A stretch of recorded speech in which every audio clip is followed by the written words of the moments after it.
Hello दोस्तों, स्वागत है आपका अपने ही यूट्यूब चैनल किस्से कहानियों की ऑडियो लाइब्रेरी पर। आज हम कहानी सुनेंगे गलत संगत। तो चलिए शुरू करते हैं आज की कहानी।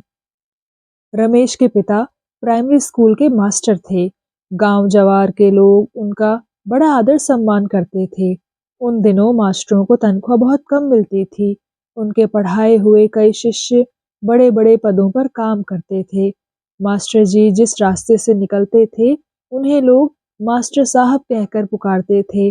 उनके पढ़ाए हुए दो शिष्य जज भी थे। रमेश से बड़ी उसकी 3 बहनें थी। वह बचपन से ही बड़ा शैतान था। अपनी बहनों पर भी बात-बात में वह हाथ छोड़ देता था। उसकी सभी बहनें उसे बहुत प्यार करती थी, पर किसी गलत काम पर उसे डांटती थी तो उसकी माँ रमेश की बजाय अपनी बेटियों को ही डांटने लगती थी। वह बात-बात में कहती थी कि रमेश सबसे छोटा है। भगवान की बड़ी विनती के बाद उसे पाया है। यह जैसा है ठीक है। अभी छोटा है, थोड़ा बड़ा होगा तो सब कुछ सीख जाएगा।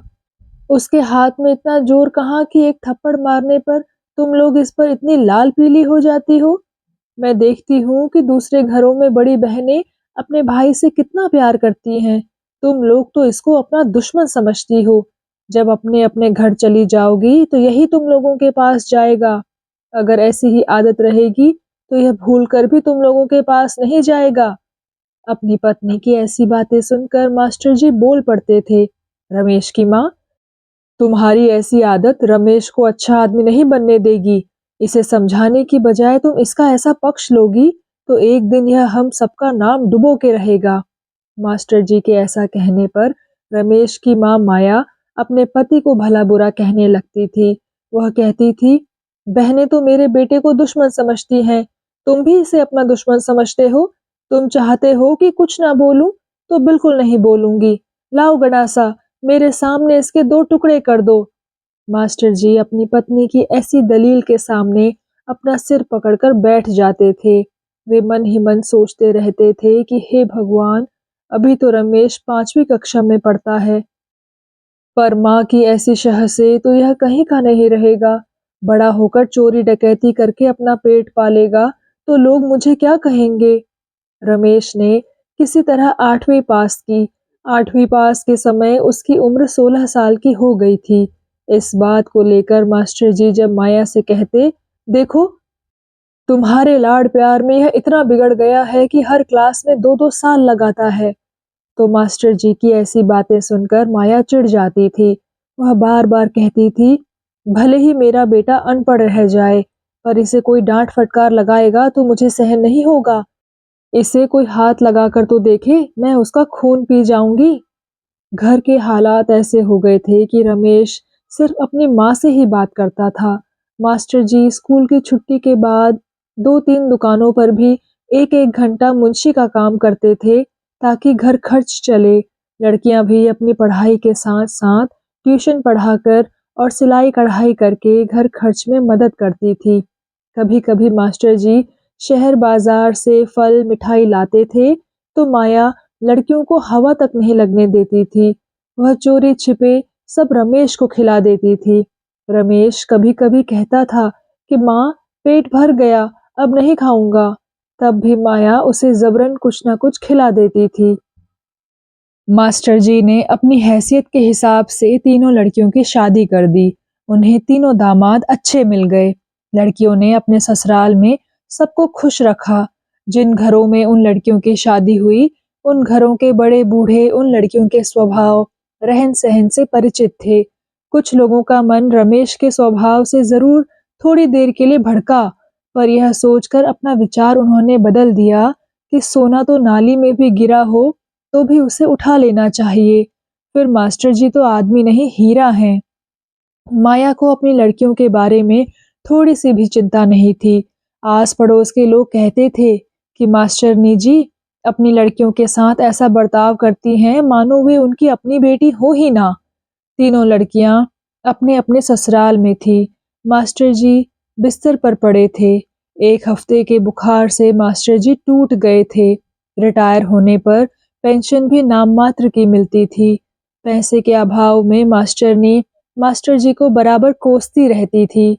मास्टर जी कहते थे, मुझे थोड़ा ठीक हो जाने दो, जैसे भी होगा घर खर्च भर मैं कमा ही लूँगा। पर रमेश के खर्च पर ध्यान दो। कई बार मेरी जेब से पैसे भी गायब हो जाते हैं, पर तुम्हारे सामने मैं चुप रह जाता हूँ। आखिर मैं उससे पूछना चाहता हूँ कि कुछ कमाने के बजाय बाप की गाढ़ी कमाई से नशा क्यों कर रहा है? अपनी जिंदगी क्यों बर्बाद कर रहा है? मास्टर जी की ऐसी बातें सुनकर माया आग बबूला हो जाती थी और जोर-जोर से कहने लगती थी, मेरे बेटे पर झूठा इल्जाम मत लगाओ। मेरा बेटा सोना भी सामने पड़ा रहे तो भी नहीं उठाएगा। ये तुम्हारी 50-60 रुपल्ली नहीं चुराएगा। मुझे तो ऐसा लगता है कि तुम इसे बदनाम करके ही रहोगे। माया की ऐसी बातें सुनकर मास्टर जी बड़े नम्र होकर कहते, रमेश की माँ, रमेश हमारा बेटा है। उसे चोर साबित करके मुझे क्या मिलेगा? वह 23 साल का हो गया है। मन से पढ़ा होता तो बीए पास करके कहीं सर्विस कर रहा होता। हम दोनों के बुढ़ापे में सहारा बनता। पर माया मास्टर जी की ऐसी बातें सुनकर कहती, तुमने तो उसे शुरू से ही सरकारी स्कूल में डाल दिया। इंग्लिश स्कूल में डाला होता तो हमारा बेटा हजारों में नहीं लाखों में एक होता। तुम तो शुरू से ही चाहते थे जैसा तुम्हारा करम फूटा है वैसे इसका भी करम फूट जाए। जो चाहते थे वो हो गया। माया की ऐसी बातें सुनकर मास्टर जी घर से बाहर निकल जाते थे और मन ही मन रमेश से ज्यादा रमेश की मां पर झल्लाते थे। पर माया को मास्टर जी की परेशानी से कोई मतलब नहीं था। एक दिन रमेश के घर पर 3 पुलिस वाले पूछने आए कि रमेश कहाँ है। उस समय मास्टर जी घर पर नहीं थे। माया शिवजी के फोटो के सामने हाथ जोड़कर खड़ी थी। वह बार बार कह रही थी, हे शिव जी, रमेश जहाँ कहीं हो उसके मन में ऐसे बसो कि वह घर आ जाए। उसे बताओ कि तुम्हारी माँ 2 दिन से खाना नहीं खा रही है। माया ने पीछे मुड़कर देखा तो 3 पुलिस वाले खड़े थे। उनमें से एक ने माया से पूछा, क्या तुम रमेश की माँ हो? माया ने रोते हुए कहा, हाँ साहब, मैं ही रमेश की माँ हूँ। बताइए क्या बात है? पुलिस इंस्पेक्टर बोला, पहले मास्टर जी को बुलाइए, मैं बताता हूँ रमेश की करतूत। करतूत शब्द सुनकर माया अंदर से हिल गई, पर चेहरे पर डर का भाव नहीं आने दिया। उसने बड़ी हिम्मत से कहा, मास्टर जी रिटायर होने के बाद 3-4 दुकानों पर मुंशी का काम करते हैं। फिलहाल वहीं गए हैं। करीब 4 बजे तक आएंगे। क्या बात है? आप मुझे बताइए। इस पर इंस्पेक्टर ने कहा, रमेश का नाम डकैती में है। पांडेपुर के बजरंग पांडे के यहाँ 8 दिन पहले डकैती पड़ी थी। उनके लाखों रुपए के जेवरात और करीब 1 लाख रुपए नकद डकैतों ने लूटे हैं। पांडे जी ने तो रमेश का नाम नहीं दिया था। शायद वे मास्टर जी के बुढ़ापे का लिहाज कर गए। पर जिन लोगों का नाम लिखवाया है उसमें से गबरू ने बताया कि मास्टर जी का लड़का रमेश भी उन लोगों के साथ था। माया ने कहा, ऐसा नहीं हो सकता दरोगा साहब, हमारा रमेश निर्दोष है। वह तो अपने बाप से नाराज होकर 8 दिन से घर नहीं आया है। भूख लगने पर भी वह दूसरे के खेत से एक ककड़ी तक नहीं तोड़ सकता, तो डकैती में शामिल होने का तो सवाल ही नहीं उठता। इस पर दरोगा ने कड़ी आवाज में कहा, यहाँ आते समय रास्ते में हमने सब पता कर लिया है। मास्टर जी के चाल चलन और ईमानदारी की सब तारीफ करते हैं, पर रमेश के बारे में सभी ने कहा कि उसका आचरण ऐसा ही है। वह कहीं से भी मास्टर जी का लड़का नहीं लगता। वह तो इतना चालबाज है कि उसके सारे शौक इधर उधर की लूट की कमाई से पूरे होते हैं। मास्टर जी अपने बेटे की आदत के सामने लाचार हैं। अभी पुलिस घर पर ही थी कि मास्टर जी घर पर आ गए। आज वह समय से पहले घर आ गए थे। डकैती में रमेश का नाम सुनकर वे दोनों हाथों से अपना सिर पकड़कर बैठ गए। उन्होंने रोते हुए कहा, दरोगा साहब, मैं इस बुढ़ापे में उसे कहाँ ढूंढूं? आप मालिक हैं, आप उसका पता लगाइए। हमारे रिश्तेदारों का पता हमसे लीजिए। यदि वह डकैती में शामिल है तो जो न्याय की नजर में उसे दंड मिलता है दिलवाइए। मैं नालायक बेटे का बाप कहलाना पसंद नहीं करूंगा। मास्टर जी से उनके रिश्तेदारों का पता लेकर पुलिस चली गई। मास्टर जी के बारे में औरों से जैसा उन्होंने सुना था वैसा ही उन्हें पाया। पुलिस के जाने के बाद माया मास्टर जी को कोसने लगी। वह बार बार कहने लगी कि तुम बाप हो कि कसाई? मेरे बेटे को जेल भिजवाना चाहते हो? मास्टर जी माया की बातों और रोज-रोज की लड़ाई से तंग आकर घर से निकल गए। उसके 8 दिन के बाद रमेश अपने दोस्त के यहाँ पकड़ा गया। थोड़ी बहुत मार पिटाई के बाद ही उसने अपना जुर्म कबूल कर लिया। रमेश को 5 साल की सख्त सजा सुनाई गई।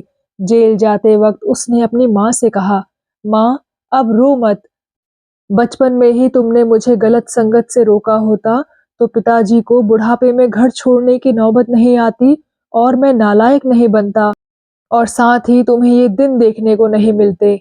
जो माँ बाप अपनी औलाद के गलत कामों पर पर्दा डालते हैं वे उनके मित्र नहीं शत्रु होते हैं। तो दोस्तों, कैसी लगी आपको आज की ये कहानी? कृपया कमेंट सेक्शन में आकर ज़रूर बताइएगा।